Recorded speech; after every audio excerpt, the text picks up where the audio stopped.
keep your microphones on mute so we can hear the doctor speak well.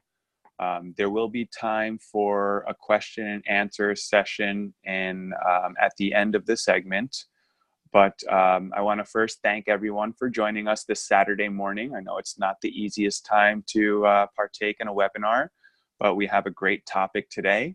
Today we'll be talking about fertility to flower, and we're going to be able to see at Rancho La Paz how we go from the seed bank to the nursery. So just give us a minute or two for the doctor to come closer to the camera, and we'll be ready to rock and roll. Also, if anyone does have questions while we're recording, if you'd like, you can use the chat box on the side. Feel free to go ahead and type in any questions, comments, whatnot, and we'll have one of the moderators from Sanandi go ahead and either reply to your question, or we'll save it to the end and I'll go ahead and we'll field it to the doctor directly.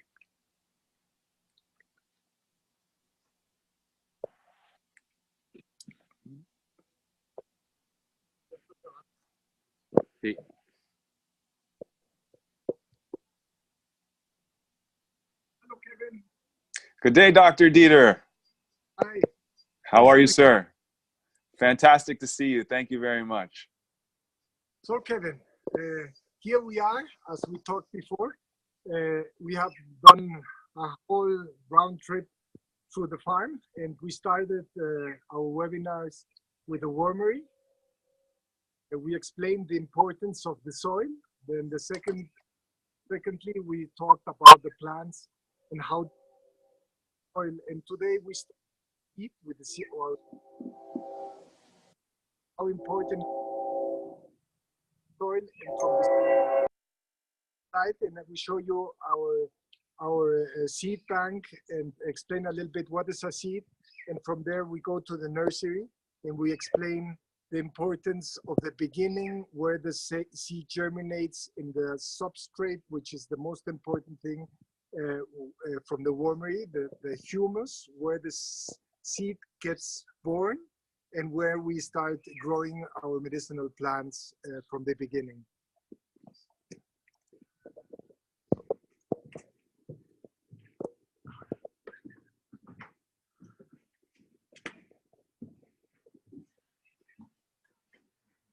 So here's our place where we have our tinctures, our final products, which I think we're going to talk in the next webinar.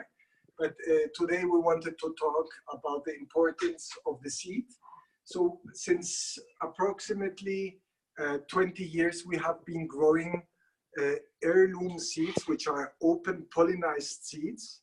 We don't use hybrid seeds, which are the F1 seeds. We use only seeds which come from a good source.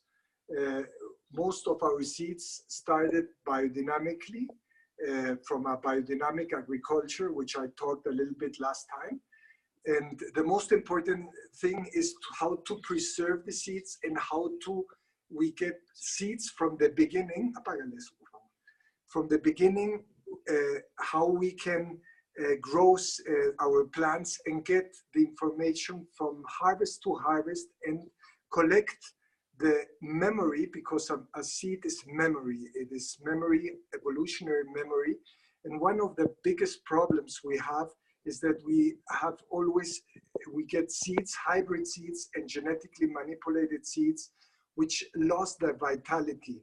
So for us here in Rancho La Paz, it is very important to grow seeds which are heirloom seeds and which have been grown and adapted to this region, which we are 2,400 meters height, which is important because the seeds, which are the plants which grow in high altitude, it's important to have them exposed to the sunlight and to the information which the place gives to the seed. And when the plant grows correctly with a good information from the soil, it has everything it needs. It finally comes to the end point where it has taken all the information from the soil, from the sun, from the stars, and gets all materialized in a concentration which is the seed, which I said it's a pure memory. And the memory receives the whole information, which has the soil and the climate, the stars, the sun at the central point in our planet. And when we have good quality of seed, the seed gets adapted to the region, and the plant can grow to its potential of not just bioactive ingredients, but of the quality. And the quality is for us the most important thing, especially in medicinal herbs, which we need to be of the highest quality. That's why we have the seed bank, and we take care of the seeds in a very cool, dry place.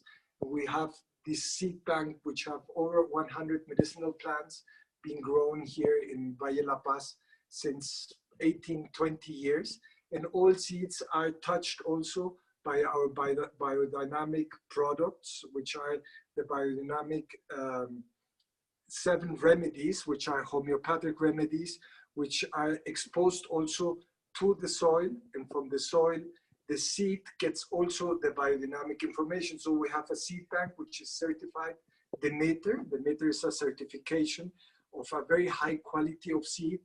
And this seed is always open pollinized and never manipulated. So we have very ancient seeds, which are important to have this medicinal garden, which you have seen last webinar. And now we show you from here our nursery, where the seed germinates, and from there it goes out to the gardens.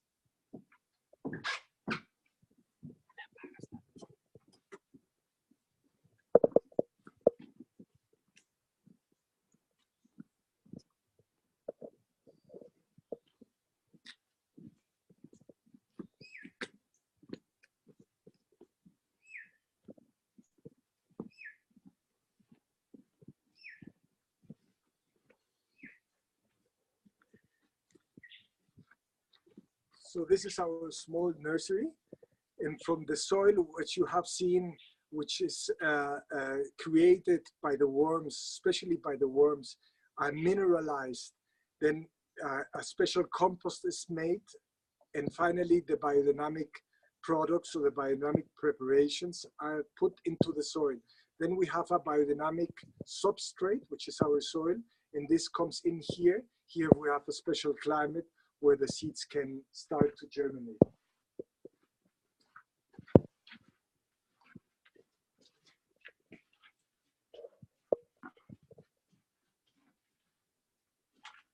So this is the soil where the plants start to germinate. And now we are in autumn, and we are preparing the seeds, which can go out into the winter time, which is not as strong as in the United States, in the north of the United States. Here we have a climate which goes little bit below 0 degrees Celsius. And once the plant start germinate, we put them into these small pots. And from the pots here, they get adapted to 2-3 weeks in these little pots. And from there, they go out into the terraces, which you have seen last time, where we grow the plant. And the whole cycle, the important cycle here in Mexico is autumn and spring. In spring, at the end of spring, we harvested the plant. Some plants we leave to grow at this final point to get the seeds. Some plants, we need the roots. Some plants, we need the leaves. Some plants we need the fruit, and some medicinal preparations we need the seeds also. And the best plants, which are the strongest plants, we let them grow until the final point, until they dry, and they give us the seeds. So in this way, we complete the whole cycle of a fertile soil, biodynamic fertile soil, a medicinal plant, and finally the seed, which gets always the information of one, the substrate, the nourishing principles of a healthy soil. Then we harvest it, then we bring it to the lab, and we transform it in different types of tinctures, fermentation, essential oils. and the other seeds, then they are harvested then at the end of the spring, and then we bring it into our seed bank again. And then we have another year of information in the memory of the seed, and hopefully the seed is going to have more and more potential, not only of the information which the soil gives to the plant, but also the care, the loving care of hand-picked plants, and the care of the people, of the 20 people who work every day with our plants. So I don't know, Kevin, if you have some question, but this closes a little bit the cycle of the soil, of how we give this created a very nourishing soil. I said last time, the soil is like mother's milk for the plant. Every plant which starts with a healthy soil at the beginning, if it gets the correct information, the plant is very healthy. So we don't need pesticides, we don't have plagues, we don't have diseases, because the plant has its immune system very strong, and the plant can develop its active principles with its healing properties, which should help us to get in resonance with health again in our tinctures, in our medicinal preparation. That's perfect. I do have a question. Is there some type of selection process that we have, or do all of the basically the seedlings, do they all go out and when it's time to transfer from the nursery? Yeah, first we have a selection of the most healthy plants. From there we get our seeds. So we make a selection of how well the plant grows, comes to the fruit, how strong it's pollinized, and it's go into the flowers. So we see it by the bees. Plants which give a lot of nectar have a good photosynthesis and give a very good nectar. These plants which are pollinized by our bees, our 3 different type of bees we have here in the farm, these plants are especially letting go to the end stage and bring them again for the cycle when we sow them into the soil. Thank you for that.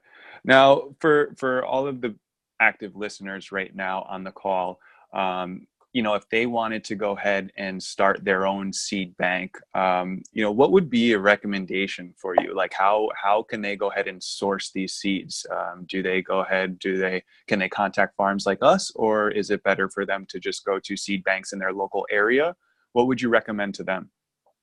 Yes, I would recommend last time when we were in the wormery, first to understand a little bit the principles of creating good soil. The soil is the most basic principle. And then to get very good seeds. In the United States, you have, and name is heirloom, which called open pollinized seeds. These are the good seeds because these are the ancestral seeds which have not been manipulated and hybridized. Like when seeds say F1, these are hybrid seeds. When you get a big product, you get, for example, a big broccoli out of it. But when you harvest the seeds in the next generations, the broccoli is not going to be nice, or it's not going to come even out because it's not a fertile seed, or it's a not high quality seed. That's a problem in our health. As more we eat hybridized seeds and genetically manipulated seeds, more inflammation, more reactivity of our immune system against these type of foods. So it's very important to have a very good high quality seed which have been exposed to good soil, organic good soil, or if better by the maker soil. There are seeds. In the United States you have the Turtle Farm, and you have different organic seeds of change is also a good provider. And you just see if it's an heirloom seed, that it's not hybridized, because what we do not want is just focusing on the quantity of our production. We need more the quality. And the quality is given more when we have an heirloom seed which have been growing two different generations, which have been open pollinized seeds. Okay, and so you touched on a great point that I myself have never heard of before too. But after the seed has been exposed to the different elements in the soil, you go ahead and we take the seeds from that plant, and that's what we store and plant the following year. That's what we sow the following year. So Yes. do we also keep the hybrid seeds from many years before in the past? Like, do the seeds stay valid for, say, 10, 15 years, seeds that we planted ago? No. Not have a seed bank which is not older than 3 years. There are seeds, for example, Angelica, which is very short-lived and has just a good germination quality for 6 to 8 months. So, and there are seeds who hold longer. It depends how you store them. They need to be dry, and they need to be in a cool, dark place. As soon as light, humidity comes into the seeds, the germination gets affected. So the best thing is to harvest it and make your own seed bank. And the beauty of it is that these seeds you can give to friends, and we create a community which has always a good bank seed, and which can be interchanged. And you have always the quality at the end of the seeds, which is the most important thing, and they do not get hybridized. So you have always the same harvest, even it's not as big as, for example, hybrid seeds or genetically manipulated seeds, but hybrid seeds, which are the most seeds today we eat. You have a seed bank, and it's very nice to share seeds which have been grown from many, many generations behind us, and which can keep a big biodiversity of seeds, but especially the seeds of high quality, of heirloom seeds. Excellent. Let me go ahead and open up the question segment of this webinar. So if any of our guest listeners have any questions for Dr. Dieter, now would be the time to go ahead and ask them or share what your question may be. So I'll give everyone a couple of seconds to go ahead and do that. Pregunta Maggie. How do we store this until planting? You store them in a jar. Antonio asked me, how do we store the seeds? We store them the best in a jar. We can put a little bit of silica, little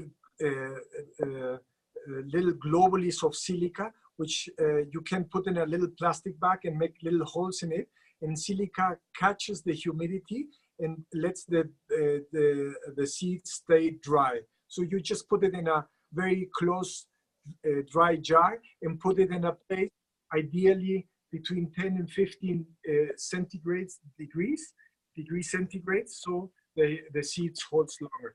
Of course, if you have a very sophisticated bank, you can freeze the seeds, and so they hold much longer. But we don't have that. You can put them into nitrogen, and then the seeds can be stored for decades or maybe 100 years. Oh, wow. Great. It's a good question, Maggie. Thank you. We also have another question that just came in. It didn't come in through the chat, but it came in through my phone. We want to know, how long do the plants stay in the nursery before we move them out? I think you said 2 to 3 weeks. No, it depends of the germination of the seed. Many seeds germinate quickly, and some seeds need 3-4 weeks to germinate. And some seeds need what you call in English stratification. So a seed needs some, you have to put it in the refrigerator, bring it out again, put it again in the refrigerator, in the soil, in the refrigerator. And so it gets exposed to cold, very cold, and then to warm. Cold, warm, cold, warm. You do this 2-3 times. It is called stratification. And then the seed, the index of germination is much higher. For example, with Echinacea angustifolia, this is a seed which needs a stratification. Other seeds like chamomile seeds, you just leave them over the soil top, and some seeds need a little light to germinate. So each seed has its specificity to germinate. So most seeds germinate in the first 2 weeks. Then when you have the seed and it has been germinated, you pick it up and you can put it into different types of pots. And from there, you can transplant it directly. And there are some seeds which are seeds you can put them directly outside.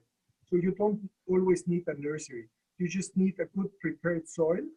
And then you can, some herbs which are specified normally by the provider, you can put them outside directly, sow them outside directly.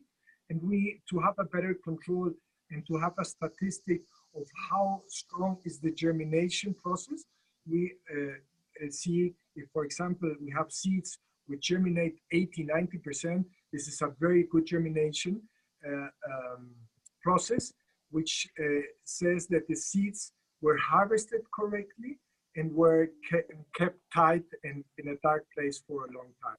So when you have a good germination index, means that your seeds have a very high potential in germination, means you have a good and strong plant.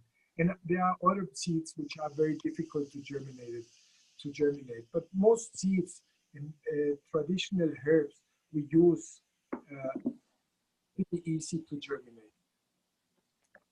Is there any resource that basically people can access on the web to know which each seed needs for germination? Or is there something that you particularly use, or is it just by trial and error? No, we know the plants we use here, so we have an experience of it. But normally the provider gives you a booklet where it specifies exactly how the seed should be planted. There is for medicinal herb seed, the provider who has a little booklet, and you can divide by climate zones. And some plants need special climate zones or are specific for these climates. So there is a description how to germinate. One is the stratification, so you expose the seed to the cold and then to the warm, and this brings it out easily. There are legumes which are very hard on their shell, which you can boil them, and then germination like lupine seeds, if you plant them directly, you have 20–30% of germination rate. But if you put them in hot water and boil them for 30 seconds, dry them out and plant them, you have the germination of 70–90%. So each seed has a specific indication for germination. Most seeds are relatively easy. For example, fennel, dill, chamomile, it's very easy. And there are other plants which are much more difficult to germinate.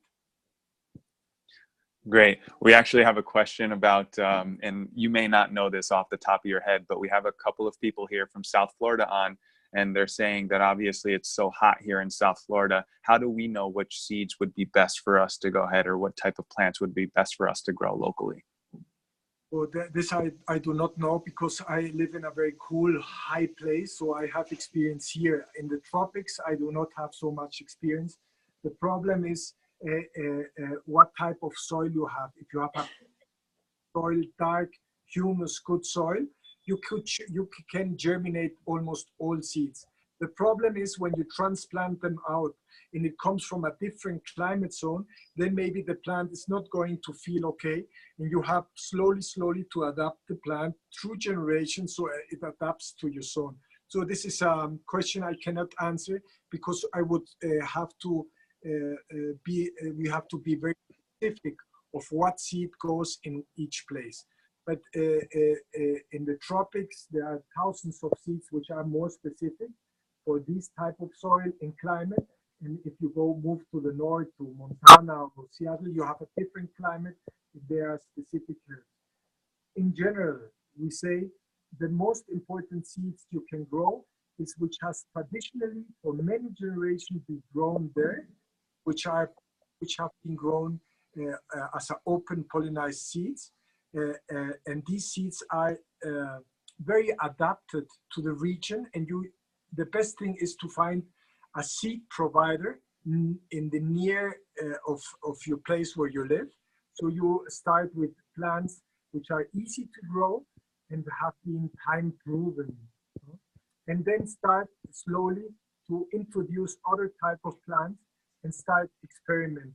We have been experimenting now for 20 years, and every year it's different. Every year it is a different type of climate, different situation. I don't know how much the stars around us have also an influence. There are studies on this also, especially in biodynamic. And there's a very beautiful calendar, which is a biodynamic calendar. And there you can see the biodynamic calendar specific, which are the days, the specific days where you should plant your plants, which day you should transplant your plants. And this is an astrological calendar, which has been very much studied in Europe, in which it can be helpful. Also, when you harvest the plant, you want to know how the moon is and how the stars around are, so that you can also use these cosmic qualities in the point of giving the seed to the soil and also to harvesting. This is called the Stella Natura calendar, which is normally, I think, printed out to buy in Amazon or elsewhere in April or May. And there's another woman in Germany, she recently died. She called the calendar is called Maria Thun calendar. I can give you the exact names with Antonio, so you can have it on the web or to the people who are listening. That would be great. Thank you. I know people would take great appreciation for that information. So thank you very much. And thank you very much, Dr. Dieter, for taking the time out of your Saturday to go through this with all of us. It's been very informative. We're looking forward to the next webinar, which is in November, where you'll be able to elaborate a little bit on how we harvest, how we go harvest to handcraft and how we formulate all the products in the lab. So very much looking forward to that. I think we'll go ahead and end it right there. And again, thank you very much for taking the time. And I don't know if you have anything else you wanted to say, but we appreciate it. No, I just close this talk saying words from Novalis, from this great poet who says, everything is seed, which is a beautiful reflection to end this talk. Everything what we do with a seed is so important, because everything starts from a seed. And what we need today more than ever is healthy, good seeds, which can have all the information we need, and stop eating and consuming seeds which create big inflammation in our body and are causes of pathology in the whole ecological system. So everything is seed. Let's start with soil and seed, and from there we can start moving to understand salutogenesis, the generation of health. As healthy our soil and our seed, the more future, the more possibility of health we have. And that's the most important thing.